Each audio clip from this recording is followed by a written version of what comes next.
کچھ لوگ کہتے ہیں کسی کے جانے سے فرق نہیں پڑتا ہے، دنیا چلتی رہتی ہے، مگر یقین کرو لاکھوں مل جائیں تو اس ایک ماں کی کمی کو پورا نہیں کر سکتے۔ ماں وہ عظیم ہستی ہے جس کا حق ادا کرنا تو دور کی بات ہے، اس کے بارے میں سوچا بھی نہیں جا سکتا۔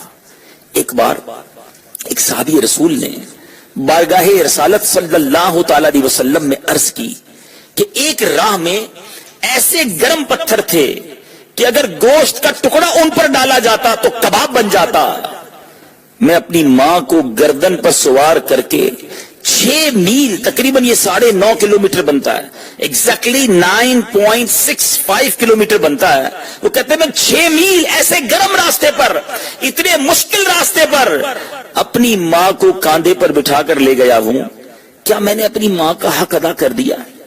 اپنی ماں کے حقوق سے فارغ ہو گیا ہوں؟ اے وہ لوگوں جو ماں باپ سے کہتے ہو اب اور کیا دوں آپ کو، گھر تو دلا دیا نا، ماہانہ پیسے تو بھیج دیتا ہوں، ارے آپ کو کھانے بھی دے دیتا ہوں، جب چاہیے ہوتا ہے کپڑا بھی دے دیتا ہوں، اور میں آپ کے لیے کیا کروں؟ نبی پاک کا جواب سنیے گا۔ صحابی رسول کہتے ہیں حضور اتنا گرم راستہ تھا، گوشت کا ٹکڑا ڈالتے تو ٹکڑا کباب ہو جاتا۔ 6 میل تک ماں کو کاندھے پہ اٹھایا اور چلتا رہا۔ کیا حق ادا ہو گیا؟ سرکار نامدار صلی اللہ تعالی علیہ وآلہ وسلم نے فرمایا تیرے پیدا ہونے میں درد کے جس قدر جھٹکے اس نے اٹھائے، شاید یہ ان میں سے ایک جھٹکے کا بدلہ ہو سکے۔ ساری زندگی بھی ہم خدمت کریں نا، ہم حق ادا نہیں کر سکتے۔ اے میرے بیچے اسلامی بھائیوں، خوش نصیب ہیں وہ لوگ جن کی ماں زندہ ہے، خوش نصیب ہیں وہ لوگ جن کو دعائیں دینے والا یہ سایہ زندہ ہے، خوش نصیب ہیں وہ لوگ جن کی ماں ان سے راضی ہے۔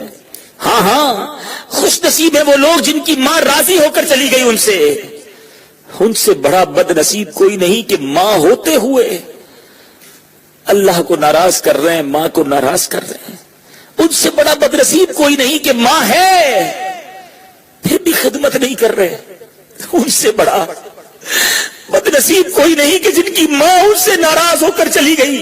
خدا کی قسم، میری بات سمجھنے کی کوشش کیجئے، کچھ باتیں الفاظ میں نہیں سمجھائی جا سکتی، ہر بات لکھ کر نہیں سمجھ آتی، کچھ باتیں فیل کرنی پڑتی ہیں۔ ماں چلی جائے نا پھر بڑا یاد آتی ہے، پھر چین نہیں آتا۔ کون ہے کہ جس کی گود میں جا کے بیٹا سر رکھے؟